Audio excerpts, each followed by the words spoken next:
प्रमोद नारायण मिश्र और हमारे सामने बैठे हैं जाने माने वैद्य ललन तिवारी, जो जनक आयुर्वेद अनुसंधान संस्थान एवं चिकित्सा केंद्र चलाते हैं। आज एक मरीज हमारे सामने बैठे हैं। क्या नाम हुआ आपका? मेरा नाम अजय कुमार शाह, अच्छा, सिद्धार्थपुर, ये घर हुआ। कैसे पता चला इनके बारे में?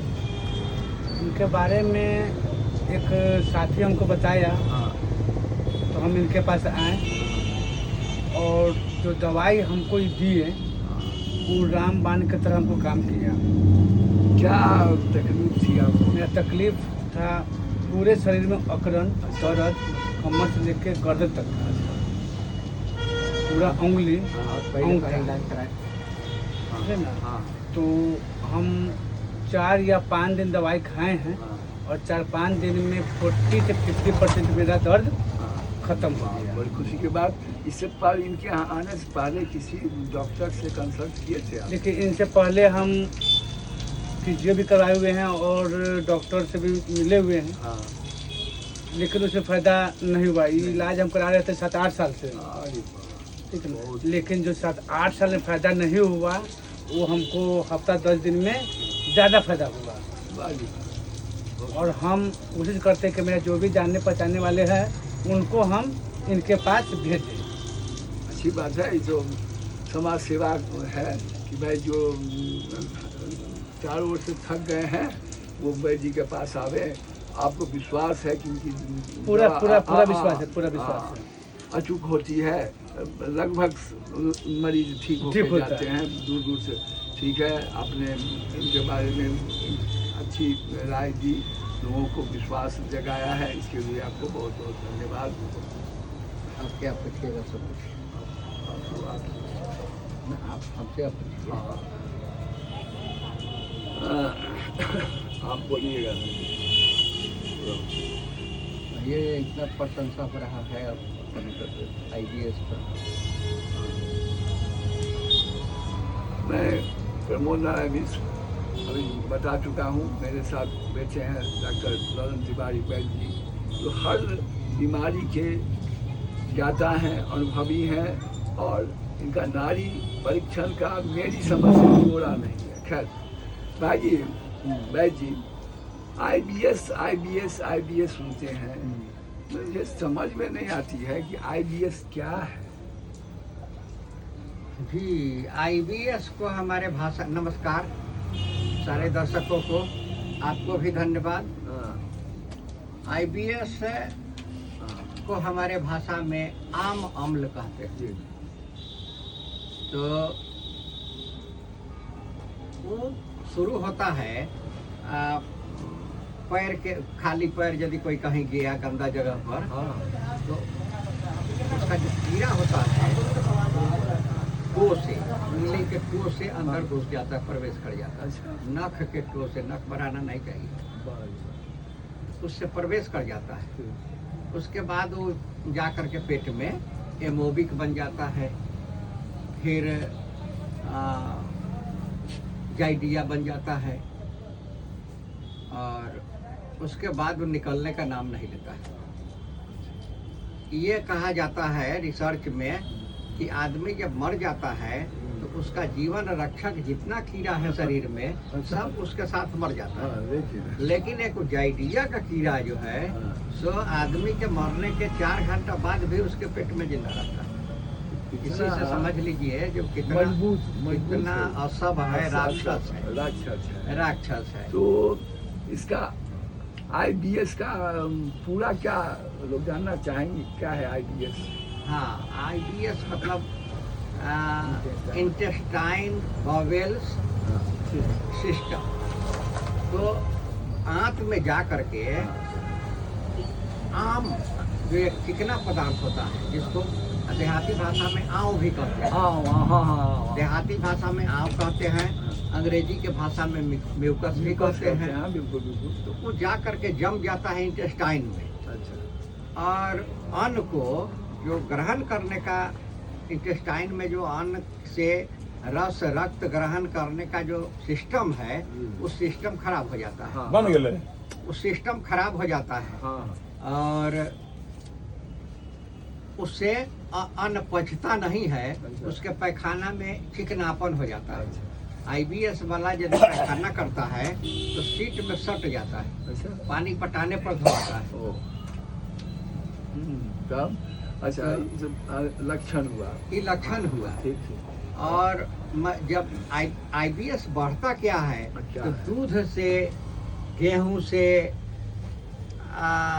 ये सबसे किसी चीज से हाँ। इंटेस्टाइन को एलर्जी हो जाता है। अच्छा वो उसको ग्रहण नहीं करना चाहता है। जैसे हमको आपसे एलर्जी हो जाए हाँ। तो हम आपको देखना नहीं चाहेंगे। ओ, उसी तरह इंटेस्टाइन को जिस चीज से एलर्जी हो जाता है वो उसको देखना नहीं चाहता है। हाँ। आप वो चीज खाइएगा तो उपद्रव पैदा करेगा शरीर में। अलग अलग मरीजों का अलग अलग ये होता है। हाँ, अलग अलग मरीजों का अलग अलग लक्षण भी होता है।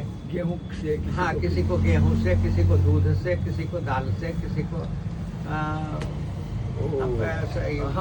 किसी भोज्य पदार्थ से। मैंने अलग अलग मरीजों को अलग अलग भोज्य पदार्थ से एलर्जी लगता है। हाँ। वो यदि वो खाएगा तो उसको बहुत तकलीफ तकलीफ। अच्छा इसका फ्यूचर जो है बहुत दिनों तक फ्यूचर ये है कि पेशेंट मरता नहीं है। अच्छा मरने की खतरा नहीं है उसमें, अच्छा लेकिन पेशेंट सब दिन तकलीफ में रहेगा, कमजोर पड़ा रहेगा।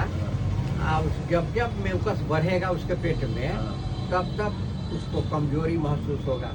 लगेगा कि हम अब नहीं बचेंगे, चक्कर दे रहा है, घबराहट हो रहा है, कमजोरी हो रहा है, झल्लाहट भी होती है। हाँ, तो ऐसा होता है। तो यही सबसे जूझता रहता है पेशेंट। मतलब उसको और उसका सबसे अच्छा सटीक उपाय है, सबसे सटीक उपाय है दूध, कुटज और बेल। बेल का भी महीना है। हम एक दिन और बताए थे कि आईबीएस वाले यदि रोज बेल खाएं, बेल के संबंध में संभव है कि ठीक हो जाएगा। यदि उससे न हो तो कुटज तो का उपयोग करना चाहिए। कुटज बहुत ही अचूक दवा, रामबाण जैसे कहे हैं, रामबाण के तरह दवा फायदा करता है। और वही कुटज का सेवन करने से आईबीएस ठीक हो सकता है। कुटज क्या होता है सर? कुटज एक आकर के पेड़ के तरफ पेड़ होता है। अब उसी का छाल छील के वो कूट दिया जाता है, सुखा के कूट दिया जाता है।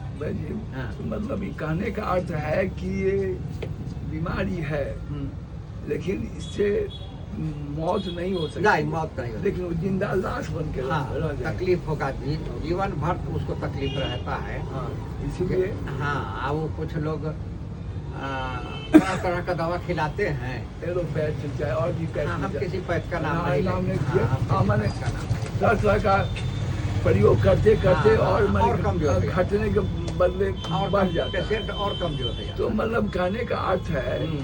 कि ऐसे पेशेंट यदि आपके पास आते हैं तो उनका इलाज निश्चित इलाज सब समय तो लगता है। हाँ। हर बीमारी को छूटने में समय लगता है। अरे रोगी को तो 10 दिन में फायदा बुझा जाएगा, अच्छा लेकिन खाना पड़ेगा, परहेज करना पड़ेगा। थोड़ा तो ज्यादा आहार विहार के दोष से ही कोई रोग उत्पन्न होता है।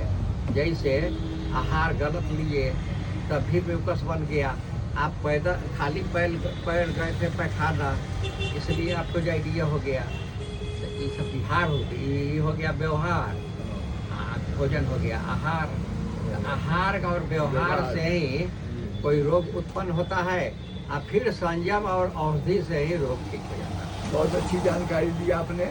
सबसे बड़ी बात तो ये है कि आपने कीड़ा जो बताया कि नाखून के द्वारा ये अंदर चला जाता एक बात और जान लीजिए, एक कारण और है।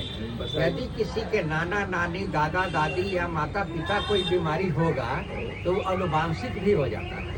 हेरिडिटियल भी है। हाँ। जैसे किसी को टीबी होता था हाँ, पहले हाँ। तो उसको भी हो जाता उसके था। बच्चा को भी हो जाएगा। उसी तरह ये भी अनुवांशिक बीमारी होता है। उसके नाना नानी, दादा दादी या माता पिता को होगा तो अगले संतान को हो जाएगा। भाई जी, आपने आईबीएस के बारे में बड़ी अच्छी जानकारी दी। बहुत तो पता भी नहीं है कि आईबीएस क्या है और सही इलाज तो जानते ही नहीं है।